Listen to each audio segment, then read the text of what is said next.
अल्लामा साहब, आज का दिन और आज की रात, यकीनी तौर पर इसको तारुफ अगर करवाया जाए तो ये बहुत छोटी सी चीज़ होगी, हमारे लिए पूरी रात गुजर जाएगी, लेकिन हम इसकी अफादियत और फजीलत शायद बयान नहीं कर पाएंगे। लेकिन दौर हाजिर में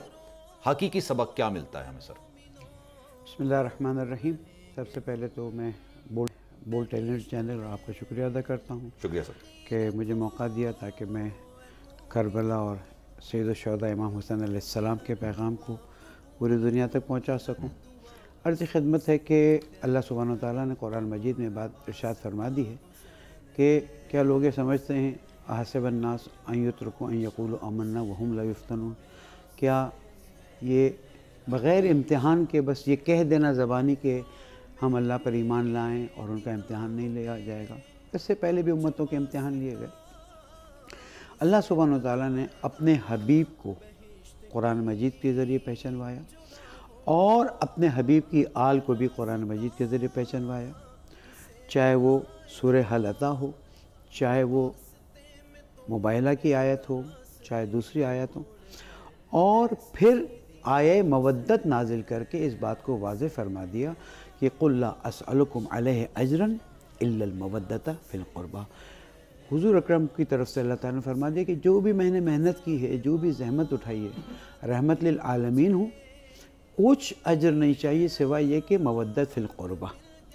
क़ुरबा में वाज़ेह तौर पर फरमा दिया कि ये अहले बैत अलैहिस्सलाम है जिनकी मवद्दत का तकाज़ा किया गया। आहिस्ता आहिस्ता ज़माना आगे बढ़ता है, लोग इज़हार मोहब्बत भी करते हैं, इज़हार मवद्दत भी करते हैं, लेकिन एक वक्त ऐसा आता है कि जब उम्मत के अंदर डायरेक्शंस मिस हो जाती हैं, किस डायरेक्शन में आगे जाना है, क्या करना है, और एकदम से यजीद जैसा शख्स तक बैठ जाता है। यहाँ पर इमाम हुसैन अलैहिस्सलाम में चंद सवालात करूँगा, फिर ज़ाहिर है अल्लामा कौकब नूरानी साहब बात को आगे बढ़ाएंगे। इमाम हुसैन अलैहिस्सलाम ने मदीना छोड़ा, तारीख़ में सब चीज़ें वाज़ेह। मदीना आके 8 ज़िलहज को, ये सवालात हैं जिनको सोचना चाहिए, 8 ज़िलहज को मक्का छोड़ा, हज के लिए गए हुए थे, 5 महीने तकरीबन प्लस माइनस वहाँ पर तशरीफ़ फरमा थे, और फिर कूफ़ा की तरफ रुख किया, और कूफ़ा जाने से जब रोका गया तो करबला की तरफ रुख किया। और ये रातें वो रातें हैं जिनमें इमाम हुसैन अलैहिस्सलाम ने अपने असहाब को तैयार किया कि अब वो वक्त आ गया है कि कुरान मजीद की आयत पर अमल करते हुए, जिसको मैं इंशाल्लाह आगे बढ़ाऊँगा, हमें इस्लाम को वाज़ेह तौर पर बयान करना है कि आज इस्लाम की हकीकी तफसीर क्या है, आज इस्लाम की हकीकी तस्वीर क्या है, और तारीख़ में इस बात को साबित कर देना है कि आशूर के दिन इस्लाम की डायरेक्शन को फिर से सेट किया गया, और अब इस्लाम 2 ही नाम से पहचाने जाते हैं, या हुसैनी इस्लाम या यजीदी इस्लाम।